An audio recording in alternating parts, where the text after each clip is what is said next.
રાજકોટમાં ધોરણ 11માં અભ્યાસ કરતી સગીરાને ભગાડી જવાનો મામલો। મારી 17 વર્ષની દીકરીને આજે દોઢ મહિનો થઈ ગયો। આજે અમે એક મનીષ અરવિંદભાઈ અગેરા નામનો છોકરો છે, એ મારી દીકરીને લલચાવી પોસલાવીને લઈ ગયા છે અને આજે દોઢ મહિનો થઈ ગયો। પોલીસમાં ફરિયાદ પણ કરેલી છે, પણ મારી 17 વર્ષની દીકરીને હજી આ લોકો દોઢ મહિનાથી કોઈ ગોતી નથી શક્યા અને પોલીસને વારંવાર અમે લોકો જ્યારે સંપર્ક કરી તો પોલીસ અમને એવું જ કહે છે ક્લુ નથી મળતો। હવે અમે શું કરવું કંઈક ખ્યાલ નથી પડતો આમાં। અને તમામ પોલીસના બધા પુરાવા હોત આપેલા છે, મોબાઈલોથી માંડીને હરેક વસ્તુ, છોકરીના આપણે આઈમી નંબરથી માંડીને બધું। તો પોલીસ હજી એમ કહે છે ઘરમાંથી એના ઘરમાંથી છોકરો જે ભગાડીને મારી દીકરીને લઈ ગયો છે એના ઘરમાંથી 3 વ્યક્તિ ગાયબ છે। એના ફાધર છે, એનું નામ છે અરવિંદભાઈ અગેરા, એનો નાનો ભાઈ છે વિકાસભાઈ અગેરા। ઘરમાં 3 વ્યક્તિ જેથી મારી દીકરીને લઈને ભાગી ગયા, 3 વ્યક્તિ ભેગા સાથે છે। તોય પોલીસ એવું કહેવા માગે છે કે એના ફાધરની એની જોડે નથી એમ। પોલીસના બધા પ્રશ્નો જવાબ એવો છે, પોલીસની કામગીરીથી જરા પણ સંતોષકારક નથી। આજે દોઢ મહિનો થઈ ગયો તો હજી લગી મારી દીકરીના કોઈ સમાચાર જ નથી। હવે છેલ્લે અમારે આપણી પાસે પ્રેસ મીડિયા પાસે અમારે આવવું પડ્યું છે અને બધા રાજકારણીને પણ ફોન કરીને થાકી ગયા। રાજકારણી આમાં કોઈ ભાજપની સરકાર છે, હજી કોઈ આવી છતાં ભાજપની ફૂલ બહુમતીવાળી છે, હજી લગી એ લોકોનો નારો છે કે દીકરી બચાવો। ભાઈ દોઢ મહિનો થઈ ગયો, ભાજપનો કોઈ પણ અગ્રણી હજી લગી કોઈ મારી દીકરી માટે કોઈ આગળ આવ્યું હોય એવો કોઈ હજી લગીના દોઢ મહિનામાં કોઈ એવો પ્રશ્ન નથી બન્યો। ભાજપના હર્ષિતાબેન શાહ પાસે ગયેલા, પછી વિજયભાઈ રૂપાણીને ફોન કરાવેલો, પછી હર્ષભાઈ સંઘવીને ફોન કરાવેલા, એટલા બધા। એના સિવાય નાના મોટા ઘણા બધા ભાજપના અગ્રણીઓને બધાને અમે મળેલા। એ બધા એક જ વાત કરે કે બસ અમે ફોન કરી દઈશું, તમે જાઓ। ત્યાં જાય એટલે કમિશનર સાહેબને મળવા જાય તો કમિશનર સાહેબ એના નીચલો અધિકારી હોય એને કહે કે જાઓ મેં આને ફોન કરી દો, તમે એને મળી લો। એટલે એમને મળી લે એટલે એ પછી એમ કે એના નીચલા અધિકારીને કે ફોન કરીને કે તમારી પાસે મોકલું, તમે જોઈ લેજો એમ કરી બધા પોતપોતાની કામગીરીથી બધા છૂટી જાય છે। તે પછી અમને તોય સંતોષકારક અમે હાઈકોર્ટમાં હેબિયસ કોપર દાખલ કરી। હેબિયસ કોપર દાખલ કરી આજે એને 2 મુદત પડી ગઈ છે। પોલીસ એની કામગીરી એ બતાવી દે છે કે મેં આટલા જણાના નિવેદન લીધા, જે અમે લોકોએ જે શંકાના આધાર જે વ્યક્તિના નામ આપેલા હોય એ પોલીસે એના નિવેદનો લીધા હોય એ કામગીરી હાઈકોર્ટમાં બતાવીને તારીખો છડકી નીકળી જાય છે। પણ એના તરફથી અમે જોવા માગીએ છીએ આજથી લગી પોલીસ તરફથી કોઈ પણ જાતની કામગીરી નથી। પોલીસમાં મુંજકા પોલીસ સ્ટેશનમાં આ કેસની આપણે ફરિયાદ કરેલી છે। આજે દોઢ મહિનો થઈ ગયો, એના જે પીઆઈ સાહેબ રહ્યા ગમે ત્યારે અમે ફોન કરીએ ફરિયાદીએ તો એના પીઆઈએ કોઈ આજથી લગી કોઈ અમારો ફોન રિસીવ નથી કર્યો। નીચલો એને કોન્સ્ટેબલ છે એ અમારા ફોન ઉપાડે, એ ફોન ઉપાડે તો અમને જવાબ એવા જવાબ અમને મળે ત્યાંથી કે જાણે અમે ગુનેગાર હોય ને એવા તો અમને જવાબ મળે ત્યાંથી। એટલે પોલીસની કામગીરીથી જરાય અમને સંતોષકારક નથી।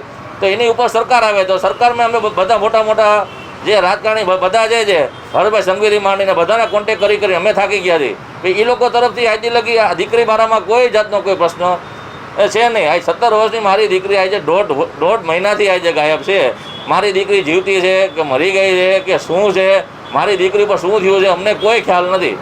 રાત દાડો અમે લોકો ઘર આપો અમે ઉપાધિમાં છીએ, હજી લગી કોઈ આ સરકારમાં કોઈ દીકરી બચાવવાના ખાલી બસ આ લોકોના નારાજ છે હકીકતમાં। બાકી આ લોકોનું ખાલી બસ વાતું એ બધા મોટા, બાકી કોઈ મેં જોઈ લીધું આ 1.5 મહિનાથી સતત અમે અમારી દીકરી માટે મહેનત કરી હતી, હજી લગી સરકારમાંથી કોઈ વ્યક્તિ એક આગળ આવ્યું નથી એમ। મારી દીકરી 26 જાન્યુઆરીએ રાતે ઘરેથી નાસ્તો લેવા માટે નીકળેલી હતી, ત્યાંથી પછી પરત પાછી આવેલી નથી। રાતના હું 11:30 છોકરાના ઘરે ગઈ હતી એના પપ્પાને મળવા માટે, બરાબર છે। એના પપ્પાએ મને એવું કીધું કે તમે ફરિયાદ ન કરતા 2 કલાકમાં હું તમને તમારી દીકરી ગમે ત્યાંથી ગોતીને પાછી આપી દઈશ। પણ એ ભાઈના ઉપર મને વાત ઉપર વિશ્વાસ ન આવ્યો। હું ગાંધીગ્રામ પોલીસ ચોકીએ ગઈ હતી, ગાંધીગ્રામ પોલીસ ચોકીએ મારી વાત સાંભળી પછી મને એવું કીધું કે આ કેસ અમારામાં નથી આવતો, આ કેસ તમારા મુંજકામાં આવે છે। મને અહીંયા કોઈ હેલ્પ ન મળી, ત્યારે પછી હું રાતના 12:30 વાગ્યે મુંજકા પોલીસ સ્ટેશને ગઈ। મુંજકા પોલીસ સ્ટેશને ગઈ તો અહીંયા 1 કે 2 જણા સાહેબો હતા, મેં સાહેબોને વાતચીત કરી તો એ સાહેબોએ એના પપ્પાને ફોન કર્યો કે ભાઈ આવી રીતે છે તો તમે ક્યાં છો, તમે અહીંયા આવી જાઓ। તેને એવું કીધું કે હું મારા છોકરાને લેવા માટે જેતપુર જાઉં છું, રસ્તામાં છું એમ। તો જેતપુર એ લોકો રસ્તામાં હતા, એના પપ્પાને એ લોકો રાતના 2 વાગ્યા સુધીનો ફોન ચાલુ હતો। 2 વાગ્યા પછી અરવિંદભાઈનો અને એના બાબાનો વિકાસનો બેનો ફોન તે દિવસ રાતનો સ્વિચ ઓફ છે। અમે લોકોએ રાતના અહીંથી ઘરેથી ગાડી લઈને ગયા હતા છોકરીને લેવા માટે, અમને પણ ક્યાંય છોકરી મળી નહીં એટલે અમે લોકો પાછા આવ્યા। 2 દિવસ પછી બી ખબર પડી કે જેતપુરમાં એની કાકાને એ લોકો અહીંયા રહે છે. અમે અહીંયા લોકો ગયા હતા અને અહીંયા બી જોવા ગયા તો અહીંયા ખાલી એનો કાકાનો છોકરો હતો, એને અને રીબડા પાસે એના કાકા ક્યાંક હતા, કામ કરતા હતા, રોડ ઉપર અહીંયા ઊભા હતા. એને એમ કીધું કે અહીંયાથી અમે એને બી લઈને અમે પછી મ્યુનિસિપલ પોલીસ સ્ટેશને આવ્યા હતા.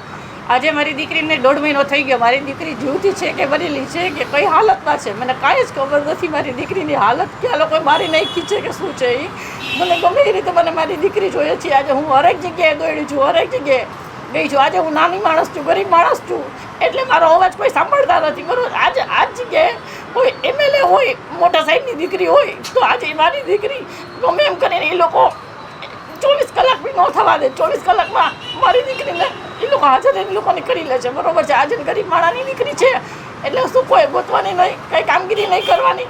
આ પોલીસવાળા બધે જવાબ એવું જ દે છે કે થઈ જશે, કંઈ ક્લુ નથી મળતા. આજે શું એમને અત્યારે આ બધી સિસ્ટમ છે, ઓનલાઈન આટલી બધી સિસ્ટમ છે તો ક્યાંક તો ક્લુ મળે ને. આજે છોકરી જે સ્કૂટરમાં ગઈ છે, સ્કૂટરે નથી મળતું. ચલો અહીંયાથી ગાડીમાં લઈ ગયા હશે, કાંઈ પડે છે, કોક તો વ્હીકલ મળવું જોઈએ ને, કાંઈક તો ક્લુ મળવો જોઈએ ને. છોકરાઓ નથી મળતા. બરોબર છે, એ લોકોના CCTV કેમેરા અમારા ઘર પાસેના ચેક નથી કર્યા એ લોકોએ. એનો બાપ છે, એનો દીકરો છે, બરોબર છે, એ બી આટલા દિવસથી લાપતા છે, એ લોકો બી નથી મળતા. આ બધા એકને એક સાથે ક્યાંક ને ક્યાંક હોવા જોઈએ. બરોબર છે, અને આમાં કોકનો મોટા માણસનો હાથ છે મને એવું લાગે છે. તો જ મારી છોકરી, કારણ કે છોકરાની કેપેસિટી નથી 5 કે 10 હજાર રૂપિયા કમાવાની, તો એ મારી દીકરીને કેવી રીતે સાચવતો હોય છે.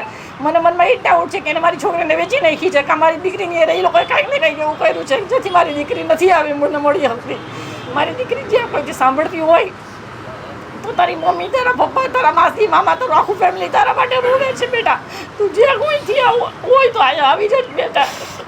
મહેરબાની કરીને બેટા, જે કંઈ તારી ભૂલ હશે, ગમે એની ભૂલ હશે, હું તને એક્સેપ્ટ કરવા બેટા તૈયાર છું. બરોબર છે, તું જ્યાં કોઈ આવી છું, મને જોતી હોય તો બેટા પ્લીઝ મહેરબાની કરીને હું હાથ જોડીને પગે લાગું છું કે તું જ્યાં કોઈ હોય તો આવી જા.